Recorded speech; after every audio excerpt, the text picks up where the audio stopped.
Thanks for listening to Mueller, She Wrote. The she in Mueller, She Wrote is no accident. Did you know we are 100% women-owned and operated? Every single person that helps make this podcast possible identifies as a woman. Our creative and web design, our engineer and producers, our editors and digital media manager, our agent, our ad execs, our merchandising manager, and even the postal service clerk that helps me with shipping in our P.O. box. All women and all LGBTQ plus allies. We will continue to employ and partner with women as our podcast grows, but we could use your help. Please support women in podcasting by visiting MuellerSheWrote.com and become a patron today.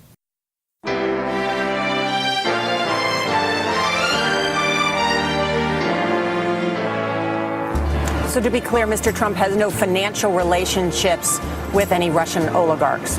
That's what he said. That's what I said. That's obviously what our position is. I'm not aware of any of those activities. I have been called a surrogate at a time or two in that campaign, and I did not have communications with the Russians. What do I have to get involved with Putin for? I have nothing to do with Putin. I've never spoken to him. I don't know anything about him other than he will respect me. Russia, if you're listening, I hope you're able to find the 30,000 emails that are missing. So, it is political. You're a communist. No, Mr. Green. Communism is just a red herring. Like all members of the oldest profession, I'm a capitalist. Hello, welcome to Mueller, She Wrote. I'm your anonymous host, AG. If you're new to MSW, allow me to explain. I work for the Trump executive branch of the federal government, and in order to avoid violating the Hatch Act or drawing the ire of Trump and getting fired, I keep my identity ambiguous at best. Most of you probably know who I am, but I just need to keep my name and my title out of my politics. And when I say I'm smashing the Crotch Act, by the way, that's an inside joke from a time I tried to unsuccessfully say that I was crushing the Hatch Act.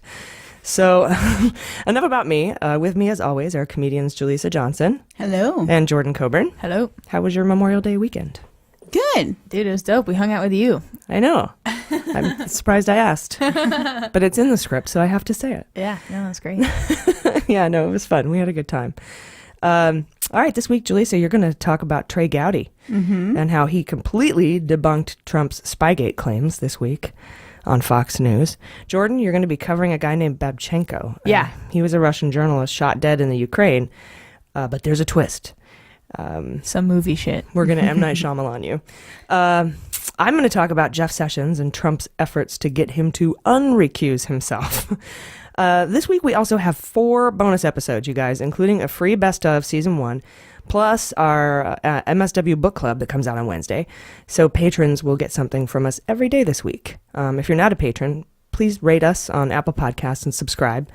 And we hope you enjoy the best of episode. But for now, oh, and I did want to mention this too, and I think I brought this up in the pre-roll, but we have a contest on Twitter where once we hit 10,000 followers, I'm going to buy one of them, a randomly selected follower, a PlayStation 4.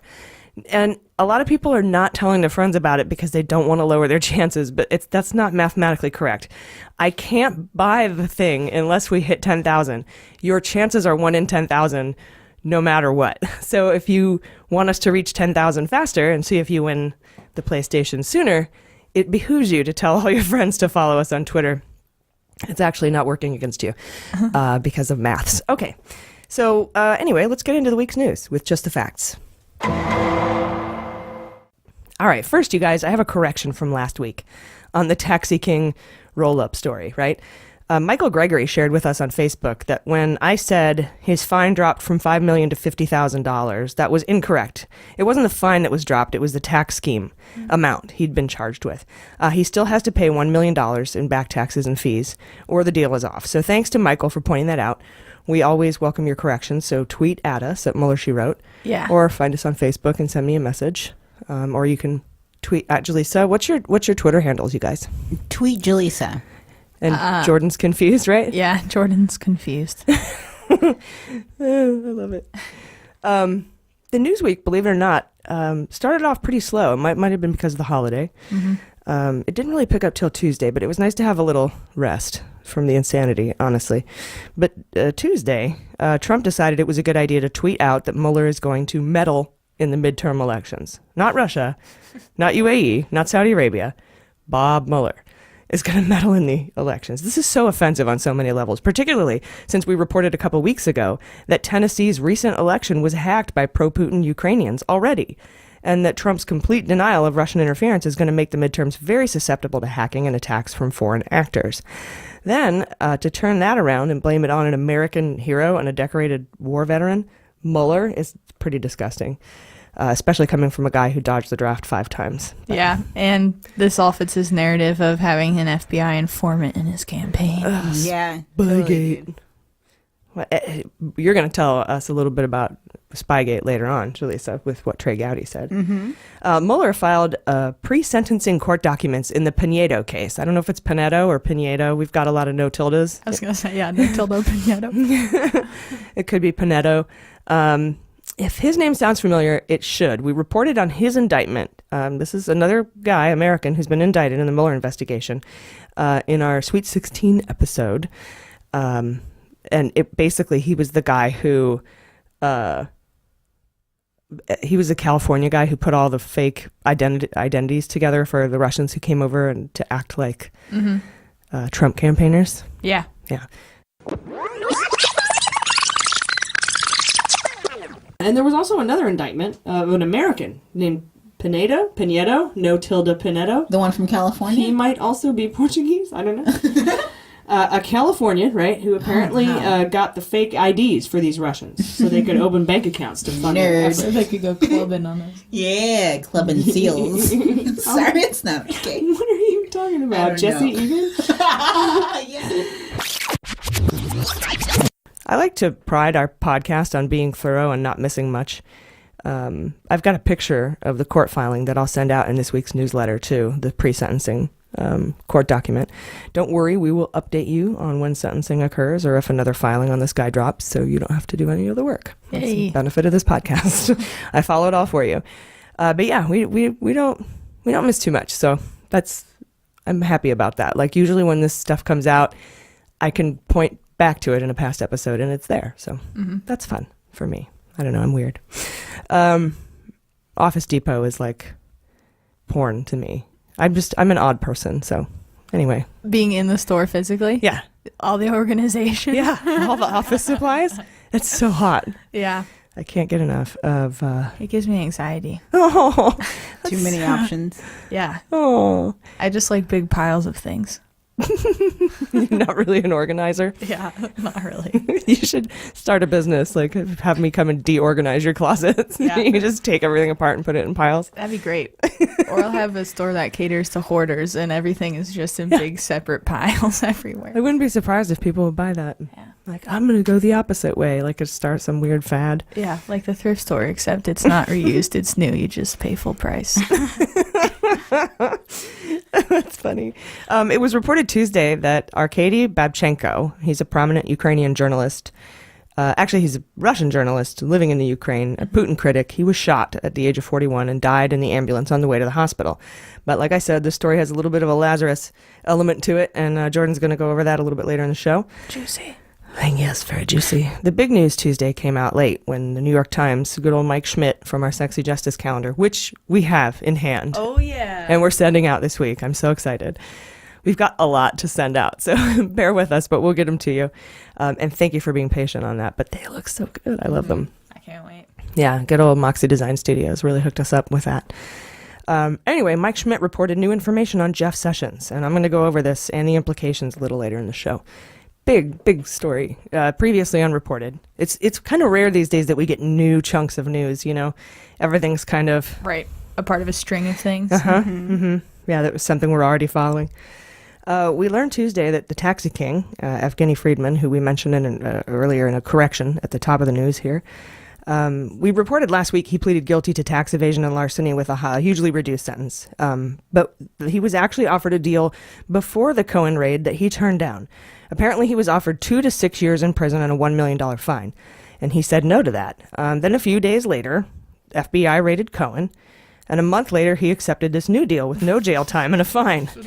It's important because there's no actual direct link between the Cohen raid and the sweetheart deal that Friedman was offered. There's no actual direct evidence that he's flipped on Cohen, but the timing is such that it's pretty obvious, to me at least, and now adding a rejected first deal the week before the Cohen raid just kind of bolsters that conjecture. So, funny.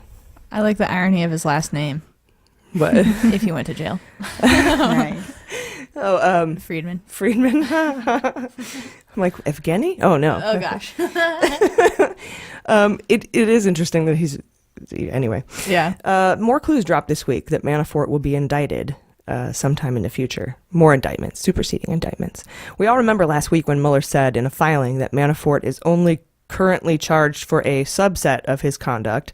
So that's one clue from last week. And now this week, a judge denied Manafort's motion to get redacted information from 2 search warrants on him. And the judge said, quote, "There isn't anything in the redacted parts that has anything to do with current investigations or current charges." To me, that means he's under investigation for other stuff.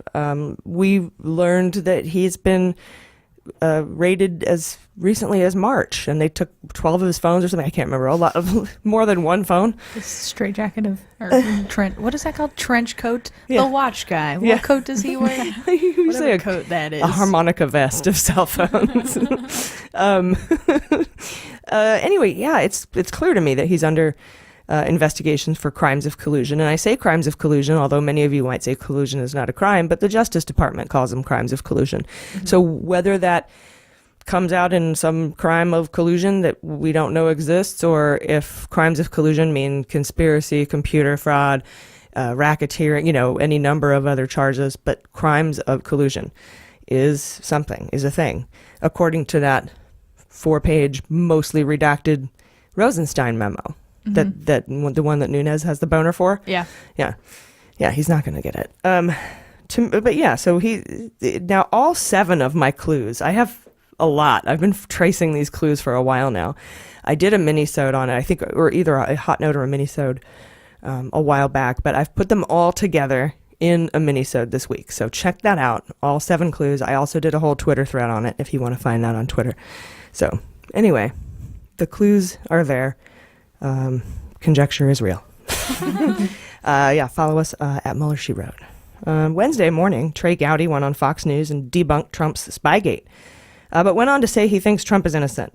Jaleesa is going to go over that and more on Trey Gowdy a little bit later in the show. One of our listeners asked us, "Hey, it's time for a chunk on Gowdy." And I was like, maybe. Nice. We'll give you one. We also learned that there's another theory going around again about what kicked off the FBI investigation into Trump Russia. And it's not Papadopoulos now. Apparently, there were multiple signals intelligence alerts. Those are called SIGINTs. SIGINT. That's funny. Fucking government. Sigians? SIGINTs. Sigins. SIGINTs alerts. Sigins.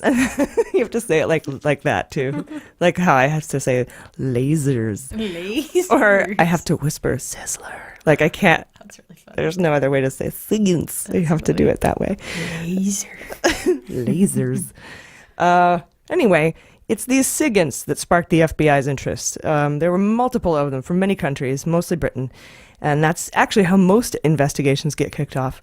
And we have a whole mini-sode this week about SIGINTs. And the Guardian article from a year ago, by the way, that reported this initially, this theory about how the FBI investigation started. Different theory from New York Times. And different theory from Nunes memo. Like everyone's got all these theories about how the investigation started. For me, it's like, who gives it an F? If you broke the law, you broke the law. Right. I mean, I understand like Fourth Amendment shit. Like if you can't start if they based an investigation on some faulty information, okay, but they didn't. It's not. Yeah, I guess as long as it went through the proper court procedures to get the warrants they needed to actually start the investigation, then yeah, it shouldn't matter at all. Yeah, and we know for a fact that anything close to the president is going to have extra scrutiny.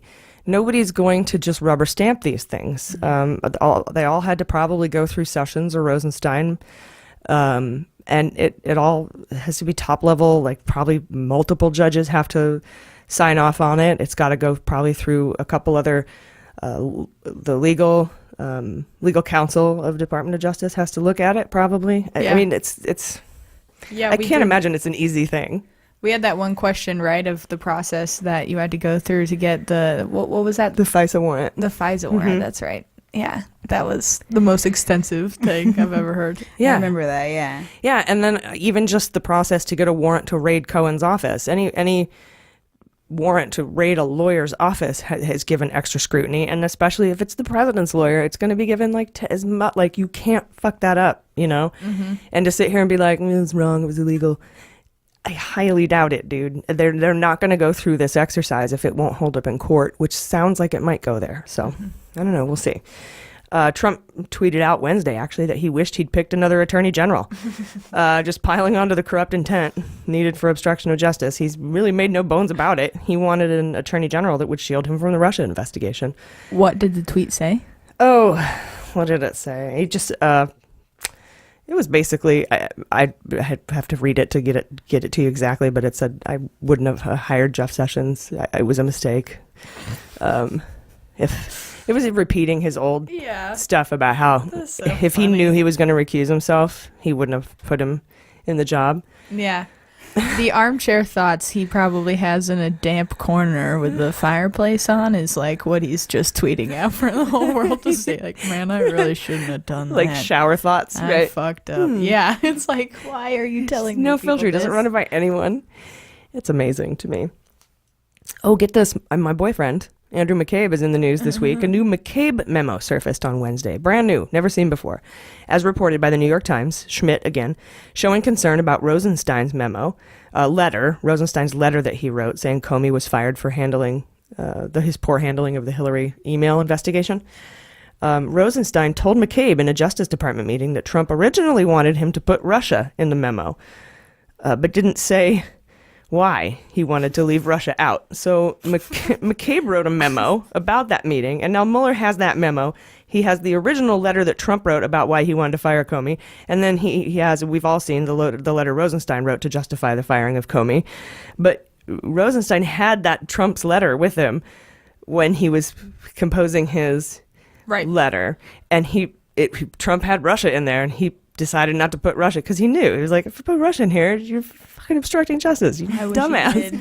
I know, but but McCabe wrote all that shit down and gave it all to Mueller a long time ago, probably. So, haha. Just more evidence that McCabe is a target for Trump because he's a witness in the special counsel's obstruction case. So, anyway, that's my baby. Also Wednesday, there was a hearing in the Cohen case. This was a pretty cool hearing. The judge ruled Cohen's team has till June 15th to review the documents given to them by the special master, Barbara Jones. That's not a lot of time. Perfect. But she decided, they were begging for more time. They're like, we have 20 guys working on it, 24, all Memorial Day, 24 hours a day, 7 days a week. We've looked over a million things, and apparently there's 2 BlackBerries that haven't even been broken into yet. The FBI, they're at Quantico. And there's, when they raided Cohen, they got a bunch of shredded documents. And they're putting them back together at Quantico right now. I saw that. And so the lawyer's like, we don't even know how much stuff that's going to be. And we can't, we just need more time. And the judge is like, nope, June 15th. Womp womp. So the prosecution said it would be ready by June 15th. They're like, we're good, including the piecing together of those shredded documents. And Cohen and Trump are trying to basically slow roll this investigation to push it closer to the midterms so they can say that Mueller's meddling in the election. But we've already done a story on this, that he's probably going to go dark, during that time. So I wonder what the cutoff date is, like what he's going to pick, like September 1st or October 1st. I don't know. Yeah. I'm a bit confused on what documents exactly they're given by the special master. It's only because they have to retain, I imagine, the ones that, well, I guess not. All of them. They gave them literally all of them? Yeah, they were doing a rolling release from the special master. So instead of going through everything and then dumping everything on them all at once, they've been, as soon as she finds something, she's determined that it's not protected by attorney-client privilege, she hands it over. And she's been doing that, and they've gotten up to like 3 million documents. And they're almost, she's almost done. She just has these 2 BlackBerries she needs to break into, and then she needs to get that shredded shit. And that's the end of it. And so based on that, based on when the prosecution says the FBI will have all that hacked and pieced together. The judge gave him till June 15th to review it all. Wow. That's just crazy thinking about how the prosecution has, they know exactly what documents they're going to use and how it fits into their narrative. And then the defense, they have to find a bunch of needles in a haystack and connect the dots basically and try to create a solid defense. That's nuts. I would not want to be his fucking attorney. No, to have till June 15th to file all your motions that you want to, against any of the evidence that you've gone through. That's basically what they have to do. Yeah. Is they're expected to review all of these documents and then file motions to disclude them. Right. To not allow them as evidence. Right. That is crazy. And they have a huge law firm working on this, though. So, I mean, I don't know. He just rented out a whole firm. Yeah, pretty much. Literally everyone's That's working on it. amazing. Yeah. Can you That'd imagine? be awesome. Can you do that? I guess so. Yeah. Everyone, drop what you're doing. We have to help this douchebag. Yeah, We should have joined a ska band, but instead decided to pursue joined a law. ska band. The judge also told Avenatti he has to chill out. He was there in the courtroom like, I'm Michael Avenatti. I want these documents. And the judge is like, fuck out of here. It's a bunch of clowns, this case. And after the hearing, Avenatti comes right out of the courtroom and says, based on what he learned in the courtroom, there are tapes of Cohen's phone calls, and at least one of them has Donald Trump on it. And he knows that for a fact. And the Trump tapes are going to come out. And he's going to be famous. Yeah. That's pretty much how it sounded. And then he immediately filed a motion to withdraw himself from the case. Or to stay out of the courtroom. Yeah. Because the judge kind of told him, Chill out. Yeah. Yeah. Why are you even here? Yeah. You have nothing to do with any of this. My client. Yeah. It's so funny. Oh, that is really funny. So the prosecution will get everything on June 15th. Yeah. Woohoo. Excuse me. We also learned that Quantico, who is busy piecing together the shredded documents, is also trying to break into two of Cohen's BlackBerries. I've said that. I think they're his wife's BlackBerries. Why she has two BlackBerries, I don't know. Hey, can you hold this for me, honey? Why anyone has BlackBerry, I don't know. but still got that old AOL address and his website up on Angel Fire. Angel Fire. I remember that icon. Yeah, right? It's so bad. The worst font ever. Wednesday, someone opened a legal defense fund for Manafort online. I think Maddow traced it back to his wife and that Summer Breeze LLC he set up, one of the names for paint that we thought would be good paint color. Yeah. The Seychelles. Horizon, Surf Horizon. Yeah, this one's Summer Breeze. Helped set that up. So, but what's interesting is what Maddow is claiming is that this could be a front for someone like, I don't know, Trump to dump a bunch of money. Yeah, totally. As a quote unquote, keep the faith. With one stone. Yeah. Roger Stone. No. The old keep the faith thing from the Watergate era when I don't actually. Nixon said to Haldeman, I'm going to get you a pardon. Keep the faith. Keep the faith. And Haldeman's like, don't say that, dude. Don't even. And they recorded it. I don't understand. I'm going to get you a pardon. Yeah. It dangled a pardon, right? So this could be a way for Trump to throw a bunch of money in at Manafort's legal defense fund to, quote, keep the faith. So, I don't know. He's still holding out. He hasn't flipped. He's the not guilty plea. He's the only guy who hasn't pled guilty. Yeah. I still think it's because of what Russia could do to him physically. Yeah. Yeah. Definitely. Could be. I mean, yeah, he's definitely in danger. I mean, we saw what happened to the Skripal and all these journalists.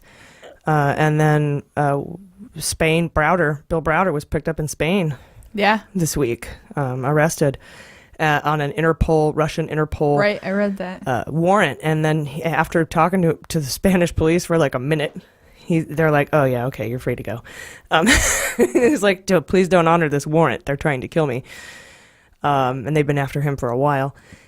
Yeah, it's nuts. Anyway, I don't know. Anyway, we'll see what happens with that legal defense fund and how much money goes into it and where from. Maddow also did this whole long story on the corruptibility of legal defense funds. Like, none of them have ever been good. There's always like somebody tries to set up a legal defense fund and gets in more trouble because of the corruption that happens for the money that comes into legal defense funds. So we'll see if Trump falls for it. I'm here to tell you, Donald Trump, if you do that, everyone will find out, and it will be bad for you. So please go ahead. On Thursday, Trump pardoned Dinesh D'Souza, an Obama-era GOP author, asshole, all-around jerk, and floated the idea of pardoning Martha Stewart and Rod Blagojevich. Asha Rangappa tweeted that someone basically gave him a list of all the possible charges against him, and he used it to find celebrities convicted of those charges to pardon. And also, they all were prosecuted by Comey. Yeah, I was going to say that part. Or his best friend Fitzgerald, who we talk about in the Comey book, who's in Chicago. It's clear to me that there's like this is a signal, right? Why would he's really going to pardon Martha Stewart? That would be so fucking stupid. I hope she refuses it. She's already done her time and paid the fine. Yeah, that'd be hardcore.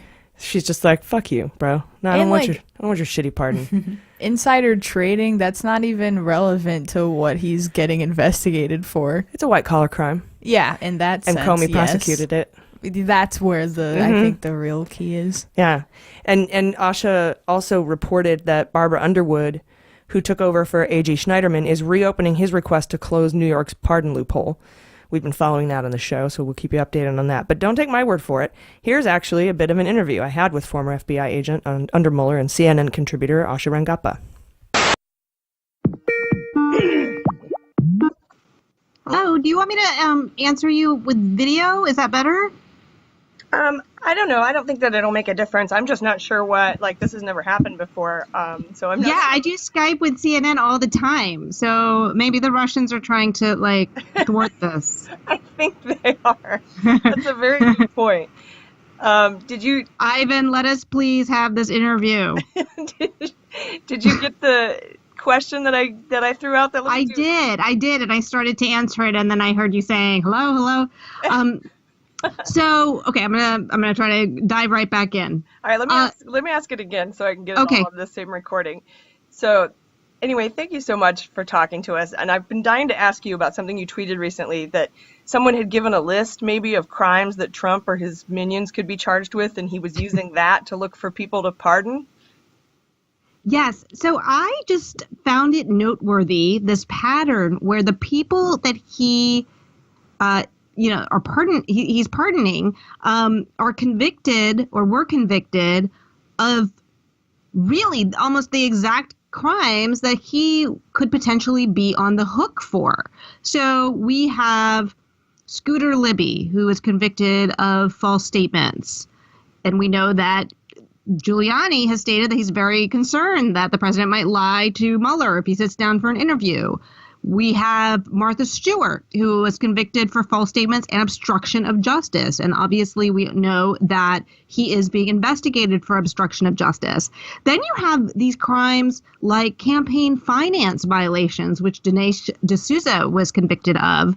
We have public corruption and bribery that Rod Blagojevich was convicted of, and he's considering them. And I should clarify, I think he's considering pardoning Martha Stewart. So I don't know if there's some weird psychological projection going on, or this is kind of an abstract way that he's trying to pardon himself by finding people that have been convicted of this, and he's convinced himself it is completely unfair, or if it's more strategic. But either way, he's not finding the people who are unjustly convicted of murder or drug crimes or whatever. Right. These seem to be very personal. Yeah, and it seems like, he is circumventing the entire Justice Department process that folks usually go through when they want to use their presidential pardon. Is that right? That's right. But it's important to understand that this is where the idea of norms comes into play, right? So the president has a very broad, expansive pardon power that is laid out in the Constitution. Alexander Hamilton argued, when they were creating the Constitution, that there should be a pardon power that's centralized in one person, just like it was in the king. And there was opposition to this because obviously the whole idea of the revolution and creating a constitution was to prevent the tyranny of the monarchy. But he argued that this was really important for a number of reasons, that putting it in the hands of one person could correct situations where there's unfortunate guilt, for example, or promote national healing. And so that he felt that it was important for one person to be able to do this as opposed to a check, or having Congress decide or whatever.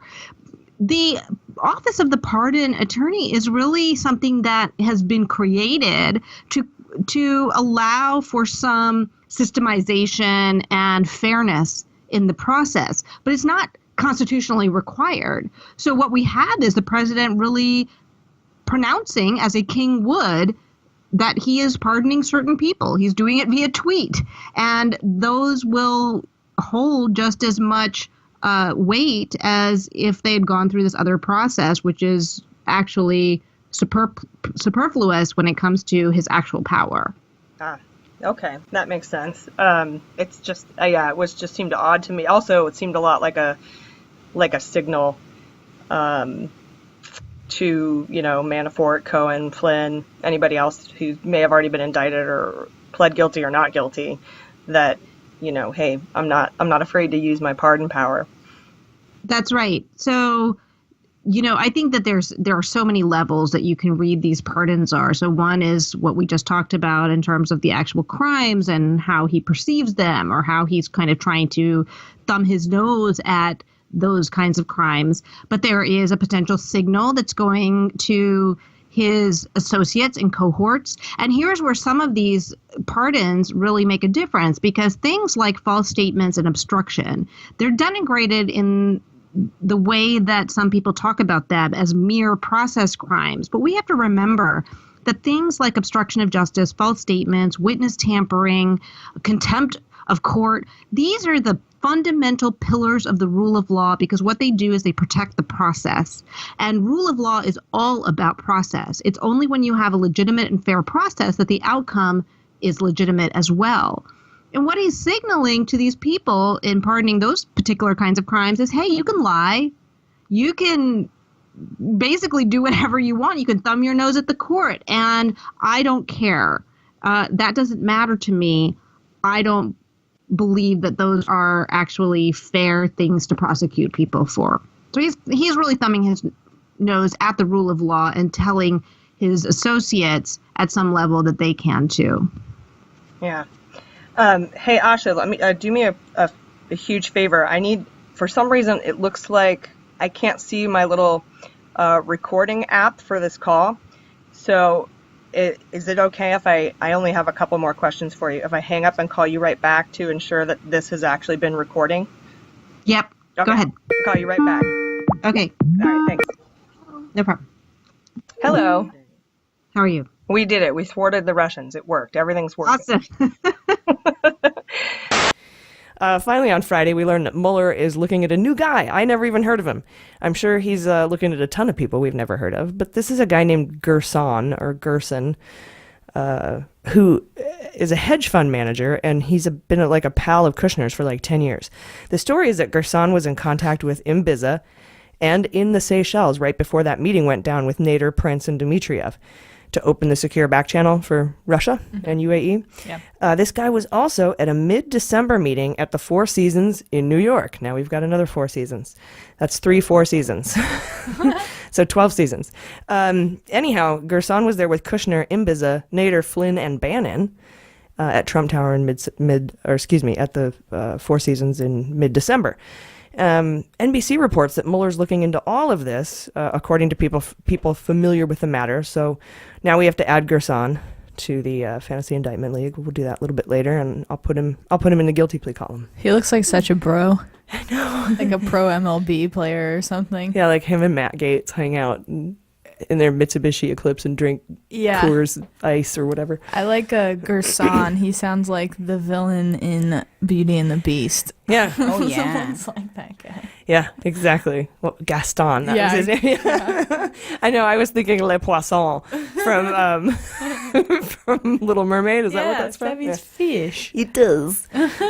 Sigint. I took French in high school because I thought that'd be useful in America. I took German because I also thought too that would be useful in southern on the border. Yeah. Yeah. I thought it'd be good for. If I had any idea, I'd be living in San Diego or just really anywhere in America. Spanish makes more sense. It does really. I could take Canadian. Yeah. And then I wouldn't have to worry about it. Yeah, take Canadian. I'm pretty good at Canadian. Anyway, that's the week's news, you guys. So we'll be right back. Greetings, Mueller junkies. This is AG from Mueller, She Wrote. I wanted to remind you guys to book your summer holiday in San Diego for the week of the 4th of July, because on July 3rd, we're hosting Mueller, She Wrote live at the Comedy Store in La Jolla. Patrons will get a discount code for both regular and VIP tickets, and the VIP tickets get you access to our exclusive post-show meet and greet cocktail mixer, where you can meet and hang out with Jordan, Jaleesa, our past guests and business partners, and of course, yours truly. Patrons not only get discounts to our live events, but you get membership in the MSW Book Club, access to our entire archive of bonus episodes, a weekly newsletter created by Jordan that includes all the week's articles and my personal research notes, and an array of great gifts, including free VIP tickets, t-shirts, laptop stickers, limited edition loose-leaf Earl Grey polonium tea from our friends at joysteaspoon.com, access to our closed Facebook group, and of course our Sexy Justice calendar, which is out this month. So head over to MuellerSheWrote.com today and click subscribe to become a patron. And then head over to thecomedystore.com/La Jolla. There's a hyphen between La and Hoya for your MSW Live Q&A panel meet and greet tickets. You'll be glad you did. All right, welcome back. Hot notes. Today, Jordan has a story for us about a murdered Russian journalist with a plot twist. But first, Jaleesa has a report on Trey Gowdy.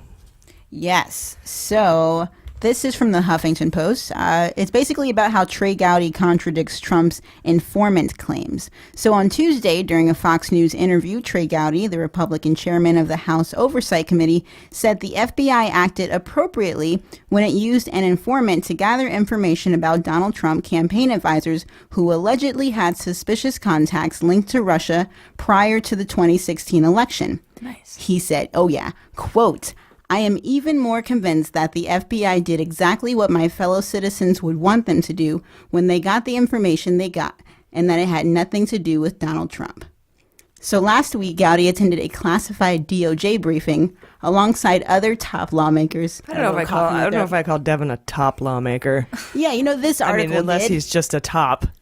Yeah. He's a bottom lawmaker. I was going to say, I don't think he's a top law. Yeah, definitely a bottom lawmaker. So last week, Gowdy attended a classified DOJ briefing alongside other lawmakers regarding the informant and the tactics the FBI used during the 2016 election. And perhaps because he's retiring this year, Gowdy was the first GOP lawmaker who was briefed on the informant to directly object Trump's claims regarding the FBI surveillance. Since then, Trump has doubled down on his attacks against the Russian investigation, the Justice Department, and the FBI. He claimed the agency infiltrated and spied on his campaign under the orders of President Obama, and he demanded that the Justice Department investigate the accusations and turn over any relevant documents to Congress. So actually at a Nashville rally on Tuesday, Trump attacked the FBI again, reiterating that his campaign had been infiltrated by his political opponents. And he said to the crowd, "Can you imagine?" And they all booed. That was a pretty fucked up rally, too. There's one point where he says, and MS-13, what do I call them? And everyone goes, animals. And I'm like, it's like the worst concert ever. Yeah. It's terrible. Terrible spoken word. But Gowdy insists that the FBI was simply following Trump's orders when it investigated his campaign's ties to Russia. Gowdy said, quote, President Trump himself in the Comey memo said, if anyone connected with my campaign was working with Russia, I want you to investigate it. Oh, that's right. He did tell him to do that. So Gowdy said, sounds to me like that was exactly what the FBI did. However, Gowdy did fault Democrats for not specifying that Trump isn't the target of the investigation. He said this had nothing to do with Trump. Yeah. And, sorry. No, they that's actually pretty did much come it. out and say he wasn't a target. They did. And also, who gives a fuck? It's not their job to come out and say, this person's not a target, this person's not a target, this person's not a target. It's like people can figure that out for themselves. I think the main points definitely got out. For sure. Yeah. Oh, so what a little bit about Trey Gowdy. Like, where's he from? What's he do? He's a Republican. Yeah, I mentioned earlier he was the chairman of the House Oversight Committee. Mm-hmm. He's a congressman. Congressman. He's representative. Yeah. He's in that bitch. Yeah. He's in that bitch. Yeah, and in fact, he's Nunes's handler. They send him everywhere with Nunes. Handler. I that's what I think. Yeah. Like, they send him in there to keep Nunes under control. With the furry backpack leash thing. Furry backpack leash? Yeah, have you seen It's that with little adorable. kids? Yeah. Like a teddy bear on their backpack. Somebody make that for us, please.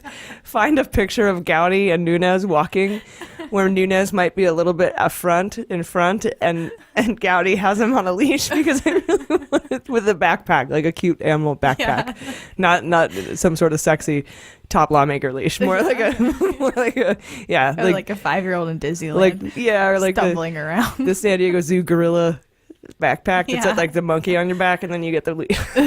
Oh God, please make it for me, please. All right, Jaleesa, thank you so much. That was an awesome report. Of course. And thanks to a listener who recommended we do a little bit on Gowdy. We wanted to cover him for a while, and we didn't have a reason, but we had one this week because he came out and he basically said, Trump, you're full of shit. I didn't even realize that whole Trump asked him if anybody was involved in Russia, I want you to investigate it. He told Comey that. Yeah, he's so silly. And why Comey didn't say, we're already on that, sir. I don't know, but he's probably holding back. Yeah, Relax. maybe a little bit. So Jordan, you have some information for us about a guy named Babchenko, right? I do, yeah. This is a pretty crazy story. It's nuts. It is. I was telling my boyfriend about it today, and he was like, oh my God. It's like he was watching The Bourne Identity or something. Your boyfriend, Devin Nunes? Oh, no, Ryan. Oh, okay. Yeah, sorry. My real boyfriend. David is a close second, though.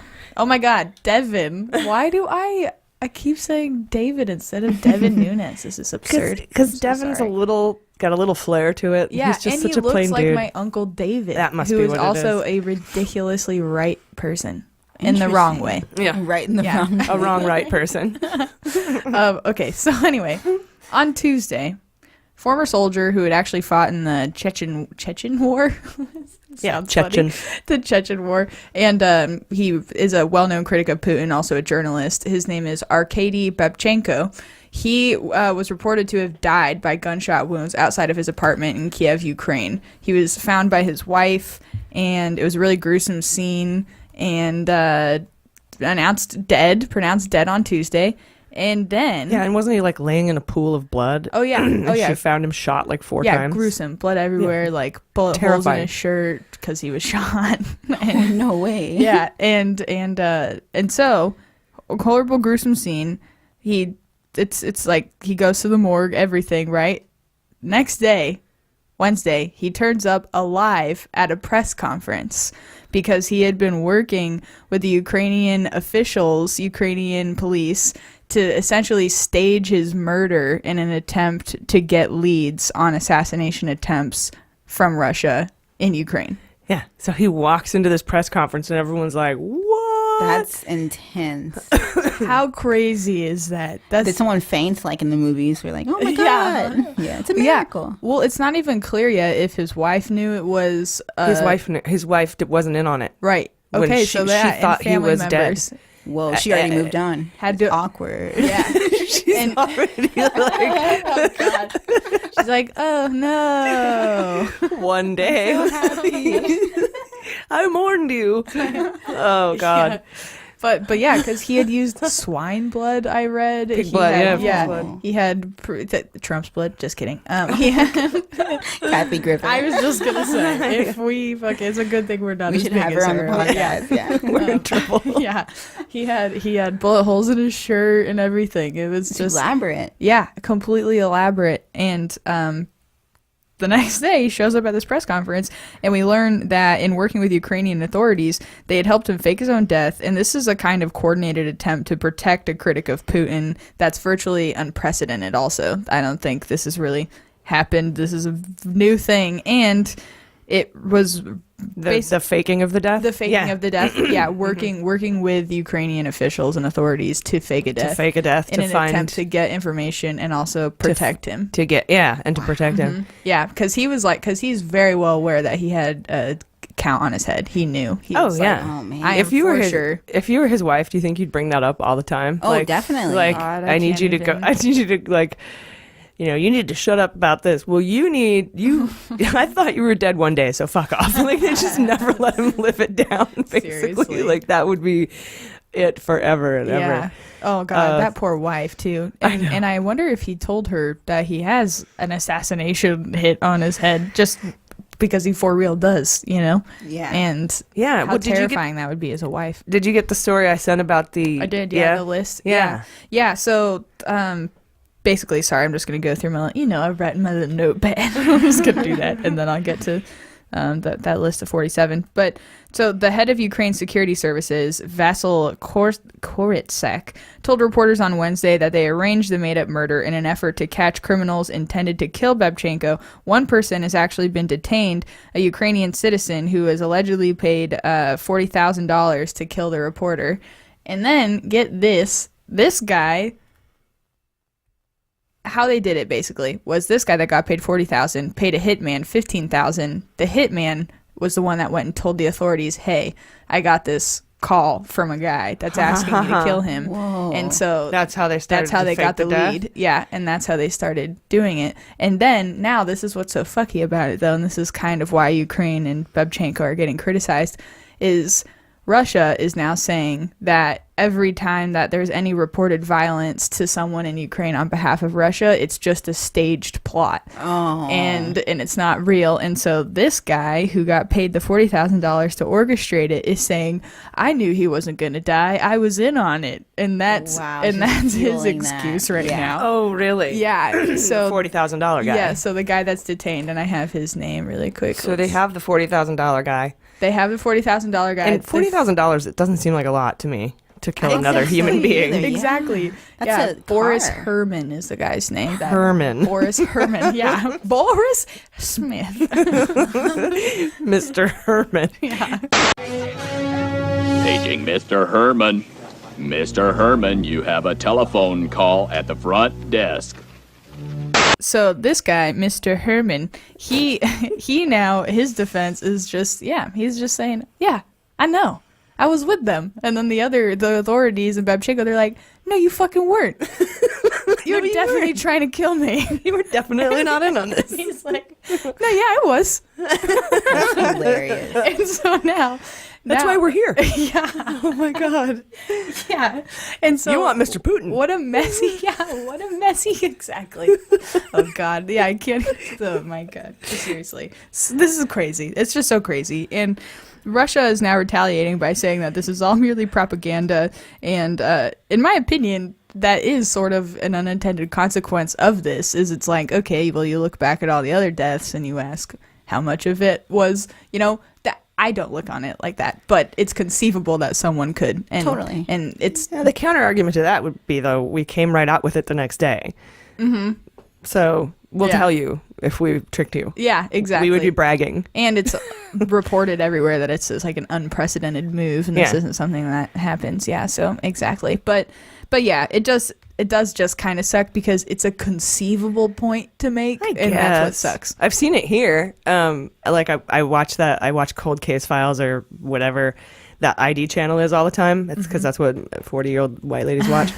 I call it Bitch in a Basement because it's always this woman hosting it who's got like superimposed on this digital background of a basement. Oh, that's funny. So I thought you were referring to the person that died. I was like, jeez. No, but that's also funny. No, just the host, the live living host. And there was a woman who put out a hit on her husband, and they all found out about it somehow. And the husband, they faked his death and brought her into the police station, and she was crying. And then he walks in, and she's all, Oh my god. And he's like, I know what you fucking did. And she's like, fuck. Oh, you're alive. Oh. Like, she's the worst actress ever. Yeah, so I've seen it here. I've seen it done here in Bitch in a Basement, but I've never seen it done on a governmental, because that's like their CIA. Oh, and, yeah. And wasn't Jose Grinda, the guy in charge of that department? He's also the guy who sent Mueller all of the recorded, intercepted phone conversations. You remember last week we reported that Spain intercepted all those phone calls and sent them over to Mueller? Yeah, I didn't even make that connection. Yeah, same dude. Yeah, and now too. So sexy Spanish justice. And now so after this happens and it all gets staged, Ukrainian authorities, they say that they can count at least 30 people that they're fairly certain now are going to have a hit on their heads from Russia because of this plot and successful, I was going to say detonation. That's detaining of detention. That paints a different picture. What you're looking for. Detention. Thank you. Detonation. A successful detonation of people. Man, you go to college and it's like, for what? Yeah. I don't know. I use algebra every day. I do. But now they have, it's been reported that Ukrainian officials have found a list of 47 names, not 30. Yeah, 47. I was going to ask. I thought because I had heard a bigger number, but yeah, there it is. Wow. So hopefully they don't get assassinated, but it is assassinated. They all get invited to the same party, coincidentally. Oh God, Jesus Christ! Oh no, it's tricky. Yeah. Oh my God, this is also dark. I really, really, really hope that they can continue to do efforts like this if it was effective in a way that, I guess, I don't know, maybe it shouldn't be national news or something if it's going to give Russia a platform to say, they always do this. This is just propaganda. Mm-hmm. Well, yeah, but they're going to say that anyway. Yeah. I wouldn't be surprised if they never even revealed this and Russia said that again anyway. You know, I mean, Russia's got a lot of dirty tricks. Oh, yeah. We see them played out here by Trump quite a bit. For sure. God, it's terrifying. Have they always been killing people like this? Like, yeah, I think so. I think it's common. I know that we've reported on Litvinenko. Right. Yeah, and definitely over time, just the cases. It seems like it's amping up, though, doesn't it? It seems like it. I haven't been tuned into Russian I feel like assassinations, we're paying a lot more attention, and also maybe Putin is like, you know, he's ready. And then there were like 2 guys that died that were hooked up with the dossier that we read about in Russian roulette, where he got blown up in his car or some shit. Yeah, they referenced that in a lot of the articles about this story. And then the Litvinenko, and then the Skripals, and then there was also a reporter that was shot outside of the Kremlin in the Russian roulette book that we talked about, and now this guy made it out. God. Yeah, so that's the good news part of this news is that he didn't die. So I did not know. And they tricked Russia. Yeah, seriously, how amazing is that? And how are they gonna find that person not guilty of knowing? They're just gonna have to the Herman guy. They're just gonna have to get a bunch of warrants, I guess, and find communications that link it back to Russia or something. Wait a second, did I accidentally bring Spain into this? No. Your last segment before. Okay, so yeah, the thing about Browder. Okay. Yeah. I was just gonna say that it's crazy to me how they can arrest somebody with an international group coming in and saying we have a warrant out for that person, like how easy it is, and then for them to then just essentially throw it to the side after a couple questions. That's just crazy to me. Yeah, but didn't I just maybe not 5 minutes ago say something about Jose Grinda, and he was the guy who got all the taped conversations from Spain? Yeah, I remember you mentioned that. Did this? Yeah. And I think I was incorrectly attributing it to this Ukrainian plot. Oh, got it. I didn't even catch that. I was just thinking of what I was going to say. So you guys just pretty much believe whatever I tell you. Hey, I'm open to everyone's thoughts and ideas. There you go. Well, that was a definite mistake. So before you send me any emails, Spain had nothing to do. So what were you saying? That he what? Well, Spain has nothing to do with this fake death. That was the Ukrainian CIA. Yeah. Spain. What was I talking about Spain for? Why did I bring up Spain? You know, I don't know. I remember you mentioning it. Did you bring up Spain? You did. You brought it up in I said Jose Grinda. Just in this conversation. His name I do not know. He's the head of the Spanish CIA. Ah, yes. He's the one who got he's also the one who got all of the taped recordings, intercept recordings, and sent them to Mueller. Yeah. And you said, oh, I didn't even make that connection. You said sexy Spanish justice and all that. The reason you didn't make that connection is because he has nothing to do with this story. I don't know why I brought him up. I'm really into funny. The way your brain works. I'm just really the into way Spain. you presented it seemed so it flowed. It really did seem so correct. I was like, yeah. Oops. I didn't even think about that. Well done.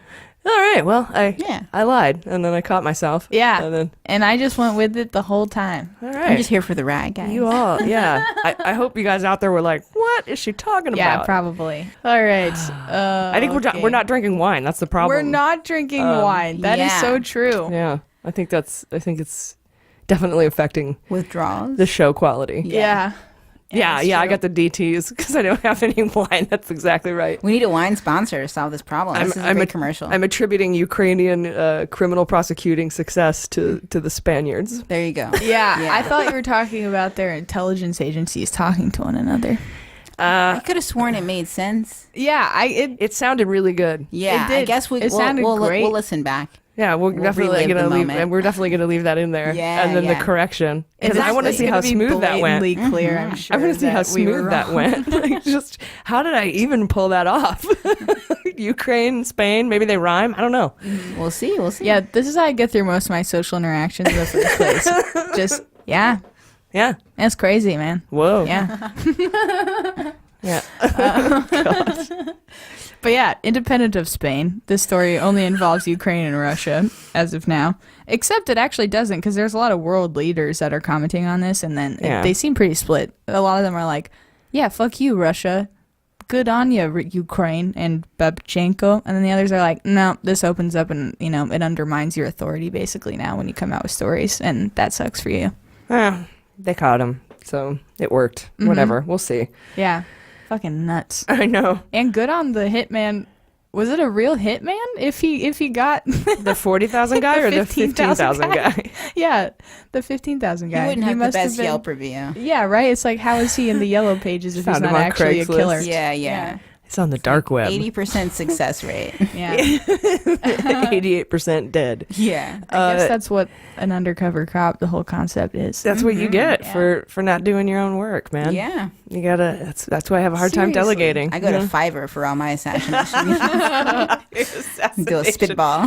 Fiverr. And you think now this guy is only getting 25,000 after the 15,000 he's going to give to this dude. That is hardly any money. Yeah. For a human life, no. But right. $25,000 to make a couple of phone calls, it's pretty good. Yeah, you're right. Pay. Perspective is everything. You don't have to get your actual hands dirty. No, literally. Pig's blood. Yeah, swine, blood of swine. Where do you even get that other than pigs? Michael's Trump's or house. Hobby Lobby. Yeah. Hobby Lobby. Next to your They sell all the blood of in Christ. Tennessee. Oh, God. All right. So, you guys, thank you very much for your reporting. That was really good. Spain. Yeah. I don't know. Weird. Yeah. Hashtag Spain. Yeah. So this week, there was some new reporting that helped us make some sense of some of the 49 questions that leaked to the New York Times from Trump's legal team. Remember we did an emergency episode on that? Yeah, that was crazy. We called it 48 questions because when the news was breaking, they reported it as 48, and then later on it found out there were 49. So been a good last question. that's why it's called 48 on our episode list there. So take a listen to that if you want, and then check out this clip from our free bonus episode on the 49 questions, because 8 of them had to do with Sessions. So here, listen to this question. Another one here, and they get into Jeff Sessions a little bit. What did you think and do? What did you think and do regarding the recusal of Mr. Sessions, right? What efforts did you make to try to get him to change his mind? Like, how far did you go to try to get Sessions to recuse himself or not recuse himself? Did you discuss whether Mr. Sessions would protect you and reference past attorneys general? Here at MSW, we've reported extensively on the obstruction of justice involving Jeff Sessions, and that he was pressured by Trump via Don McGahn not to recuse himself. And we all know Sessions has been the target of a lot of Trump tweets since he recused. We know he told Priebus to make Sessions not recuse himself. We know that Trump has said he wouldn't have hired Sessions if he knew he was going to recuse himself. And he's talked about needing to have him protect him from the Russia investigation, like the way Eric Holder protected Obama from tan suits. Aside from all that, what I consider to be pretty obvious obstruction, there's a new twist aside from all that. After Sessions recused himself, Trump went to Mar-a-Lago that weekend, pissed, pouting, pout golfing. The problem was that there was a big pending case on his Muslim ban, and new changes had to be signed quickly because of an upcoming court ruling. But Trump is such a baby, he's such a fucking bitch, that he wasn't taking Sessions' phone calls. I'm going to talk to you. So Justice decided they had to fly Sessions down to Mar-a-Lago to physically locate the president and get his signature on this fucking thing. It was during that meeting over dinner that Trump pushed Sessions to unrecuse himself. Sessions refused. And until this week, this confrontation had not been reported anywhere publicly. Except there was a hint added in that question that we played you from the 48 questions where they said, what did you do after Jeff Sessions recused to get him to to reverse his recusal? Tell us about that. And those are questions written by Trump's lawyers. So Trump knew that he did it. Trump's lawyers knew that he did it. And MSW listeners will have already known Mueller was looking into the obstruction surrounding Sessions because of that 48 question episode. So yeah, 8 of those 49 questions were about Sessions. And one of them asked, what efforts did you make to try to get him to reverse his recusal? That's the wording that I was looking for. So Mueller has known, we have known, MSW has known, but this reporting by Schmidt at the New York Times gives us the story behind it, like what actually happened. Every day something happens that changes the disposition of the quotes in our opening sequence. Yeah. Like they have a life of their own. They're like a wine. They're a living thing, right? So remember, okay, so let's just go through them. So to be clear, Mr. Trump has no financial relationships with any Russian oligarchs, to which Manafort goes, that's what he said, that's what I said, that's what our position is. Like, he just stumbles through that. Meanwhile, he's up shit creek with judges denying all sorts of motions to dismiss and suppress evidence, not to mention, I know and you know, he's facing superseding indictments on crimes of collusion, so that's where that quote is. I don't know. That's our position. I'm not aware of any of those activities. I've been called a surrogate at a time or two in that campaign. I did not have contact with the Russians. This is a lie, and it's the lie that Sessions told Congress that led to his recusal. And as we all know, Trump is facing serious obstruction of justice charges for his behavior before and after the recusal of Jeff Sessions.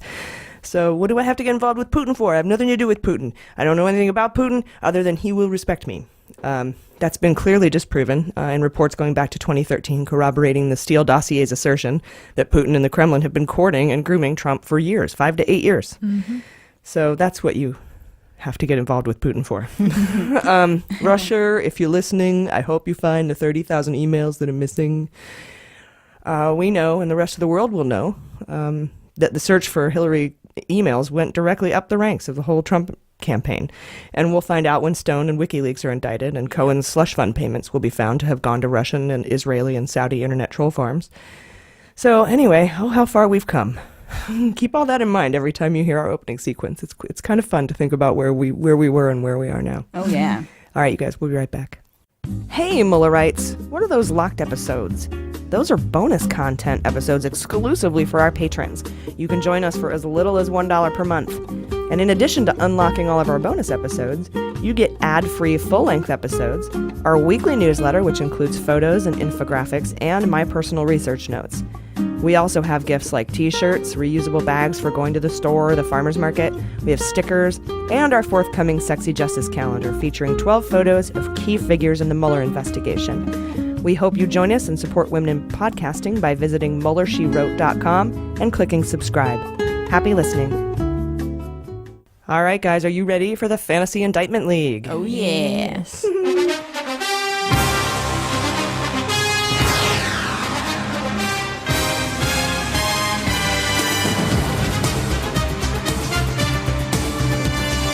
Okay, so this week, the story about sealed indictments on Trump made the rounds again. This story goes, I see it about every 3 months. It gets a rebirth. If you guys ever want to like write a Medium article, do it on this subject because they they just keep pumping it out on Vice or whatever, HuffPost. So many are speculating that there may already be a sealed indictment for President Trump, or that Mueller will file one in the near future. And the reason behind that would be a lot like the dead man switch concept we talked about last week in our interview with Chris Cluey. The dead man switch being a bunch of sealed indictments that will live on even if Mueller is fired or the entire Justice Department is raptured or whatever. So the sealed Trump indictment theory posits that Mueller could indict Trump and keep it under seal so that Trump would never know, but it could be unsealed either if, Mueller's fired or Rosenstein's fired or after the president leaves office. Like he could file this sealed indictment and do a report recommendation for impeachment to Congress. And that indictment can just sit there. And meanwhile, that stops the statute of limitations clock ticking. So it's good. Interesting. Yeah. Mm-hmm. So that would mean, again, like I just said, the statute of limitations would not apply because the indictment is what kicks that clock off, according to some legal experts that I've spoken to. So please tweet us if that's not the case, if you happen to know differently. If that's just the information I got. It also helps Mueller get around the whole Justice Department policy that says you can't indict a sitting president. However, we've done a mini-sode that's not necessarily the case as opined by the guy who wrote the policy. But could Mueller have his cake and eat it too? Could he indict Trump, put it under seal, and submit the recommendation for impeachment? That's a new way he could go in this investigation. And because I've seen this report on the sealed indictments option a few times now, I figured it was time to bring it up on the show. So nice. What do you guys think? Do you think, I don't know. I think ever since I feel like there just so much has been coming out. He's so close to publicly indicting him. He just needs permission. Yeah. I feel like 2018, we mentioned before that it could go into 2019, but something tells me that it's this year at some point at least. Yeah, well, that's also just for Trump. There's probably 100 other dudes that they've got to put cases out for, It could go on for the rest. But with the midterms, because we're going to find out if we're going to flip it this year. I can't imagine Mueller won't be influenced by that and decide if that's the case, like, well, I better get these out so they can impeach him or whatever. Well, that's what Giuliani is saying. He's like, you better hurry up and finish your investigation by September 1st. Totally. Yeah, I see what his fear would be. Yeah. Yeah, but I mean, we've already reported on this. Mueller would just go dark during the midterms if he's not going to stop investigating. Exactly. Because Giuliani wants him to. It's I don't know what Giuliani's thinking. But anyway, you guys ready for some sabotage? Oh, yeah. Yes.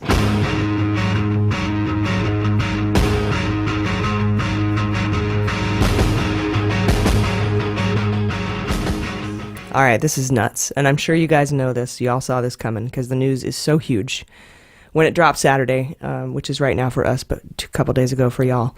But a team from the New York Times published a 20-page letter that Trump wrote to Mueller back in January. Trump's lawyers, I should say, Dowd and Sekulow, wrote to Mueller's team back in January, and the basic message is that Trump is above the law. That's their whole theme. We're going to go over this memo in detail in a bonus episode, so keep your eye out for that this week. But basically, Dowd and Sekulow wrote this letter saying that Trump does not have to respond to a subpoena because he's busy being president, and that he can't obstruct justice because he's in charge of justice. Well, okay, I'll be damned. Law students in an intro to constitutional law class would know that that's incorrect. I know that that's incorrect. I've never even taken a law class. But what is stunning about this memo is that Trump's legal team admits that Trump crafted the statement on Air Force One, dictated it for the press on behalf of Trump Jr. About the Trump Tower meeting being about adoptions. Remember that whole thing with one of the 4 areas of obstruction of justice that Mueller's looking into? Just come out and says, yeah, I did that. Totally. So it's Hope Hicks was there for that, right? Yep. So that's an admission of obstruction, and it implicates his son, Hope Hicks, and anyone else that was in on it. And witness obstruction and hide it. If you witness obstruction and you hide it, that's misprision, right? So then Trump tweeted that the Democrats leaked the memo.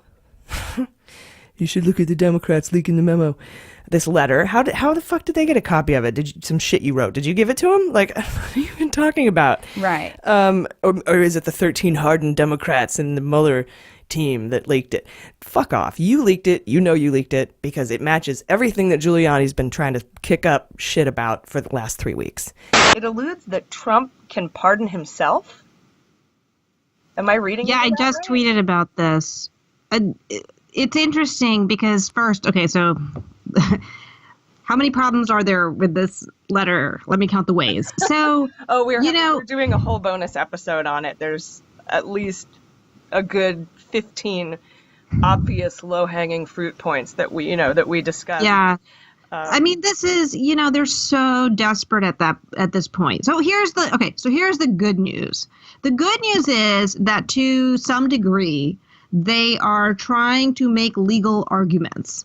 And I would say that, hey, at least that's keeping it in some realm of acknowledgement that there is a law that exists. It's better than him going on a firing spree and just firing Mueller or Rod Rosenstein, because these are questions that actually can be answered. We have institutions, we have courts and the Supreme Court that are there to interpret the Constitution and the presidential Article 2 of the Constitution, which outlines presidential powers. So we can arrive at an answer. It's not necessarily a great thing to have to go there, but it can be answered. It's his argument. Collusion isn't, so what if the emails were a gift? It was like a gift. Collusion isn't a crime. Yeah, it totally aligns. Yeah, we met with Russians a whole bunch, but that's not illegal. They're just waiting for the public to be ready for the and argument, you can't obstruct justice. President can't obstruct justice because he's in charge of justice.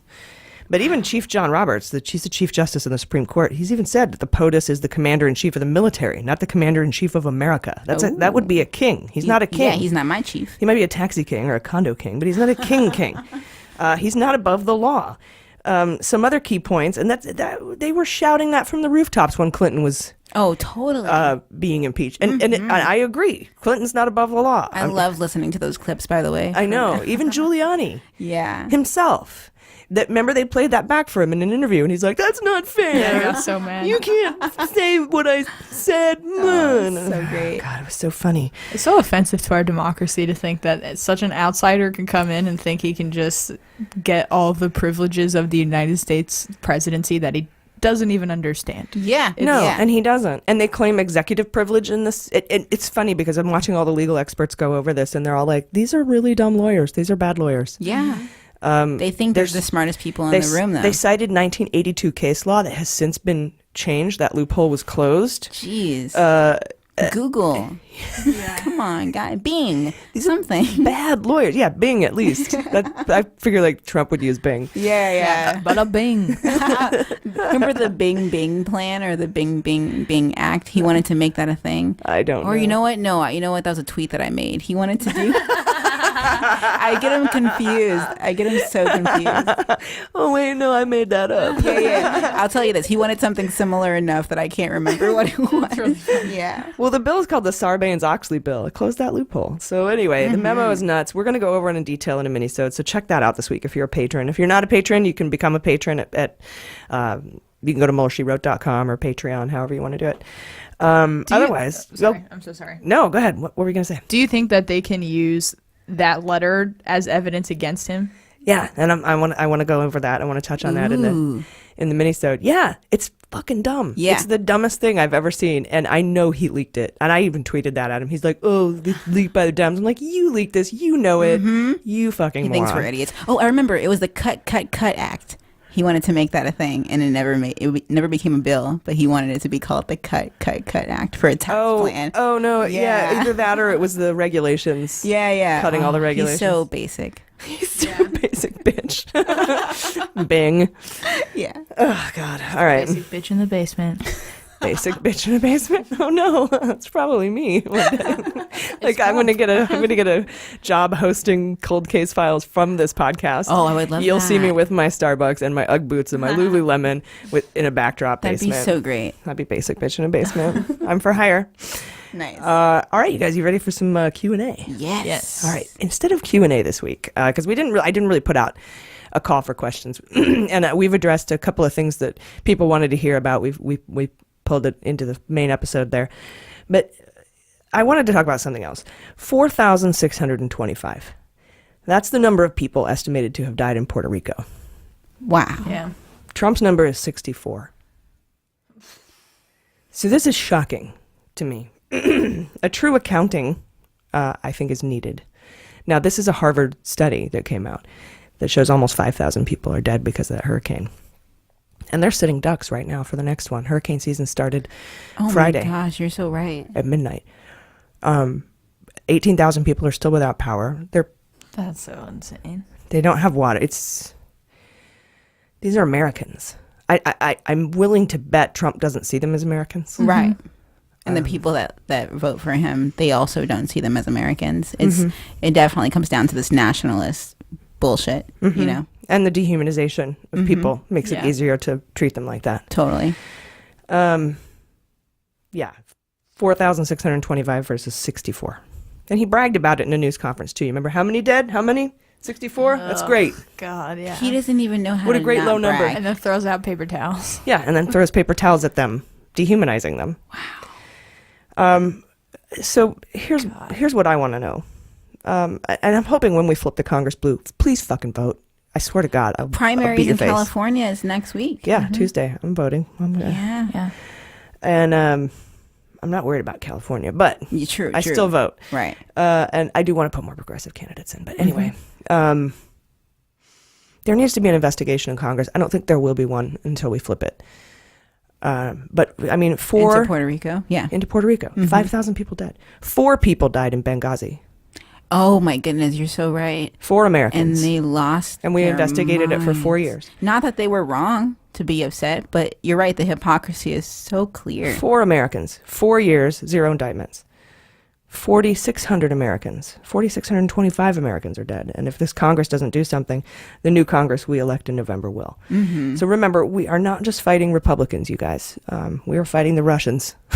And in not, this election. not all Russians, but you know, the corrupt government. Like I keep finding myself sometimes like thinking like, yeah, not everyone of Russian descent. Right, yeah. No, that's don't just wanna me. I gotta check myself sometimes. Yeah, I don't want to be whatever you call a nationalist. Yeah. Like it's. I bet Putin would love that. Be guilty of McCarthyism. Right. basically. He would love to point to us and say, "See, they hate us." Yeah. You know. Yeah.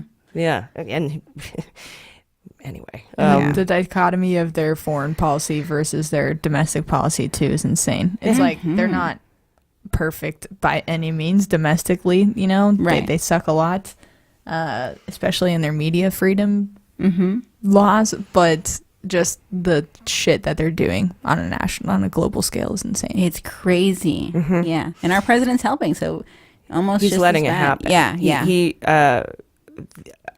I'm hoping our intelligence agencies have put together their multi-agency task force that Christopher Wray was talking about when he testified to Congress. I haven't seen it. I haven't heard about it. We've been hacked already. I mean, we're months away from probably being hacked again. No, not months away, but it's primary season right now. You think it just could be happening right now? It happened a month ago, 2 months ago, a month and a half ago in Tennessee. Oh, that's happened right. Tuesday here. Wow. Yeah, it could happen here Tuesday. Putin's just like sitting behind this like cyborg, I bet. Fortunately, like, we have paper ballots here. Oh, good point. Yeah. Because California is Thinking ahead. I'm volunteering as a I forget my title, something. I take people's ballots. poll worker. Very cool. Well, yes, Look at yeah. them polls. Assistant inspector. Yeah, That's you what listen I'm to that called. guy from the open mic, right? Dun, dun, dun, dun, dun, Inspector Jordan. Yeah. Yeah, it's scary though. Honestly, I know But yeah, it's all sometimes paper. conservatives are like, "Oh, liberals are saying it's scary." Like It is that our It vote is can be scary. hacked. Our votes can be Yeah. hacked. They And wanna our- and belittle it. We Yeah. can be psychographically swayed. I just want to have everyone remember it's not just Republicans we're running against. We're running against the Kremlin. So get out there, register, join a phone bank, knock on doors, do everything you can. We will help you. I can't reiterate how important this election is. So anyway, thank you guys for listening. I've been AG. I've been Jaleesa Johnson. I've been Jordan Coburn. And this is Mueller, She Wrote.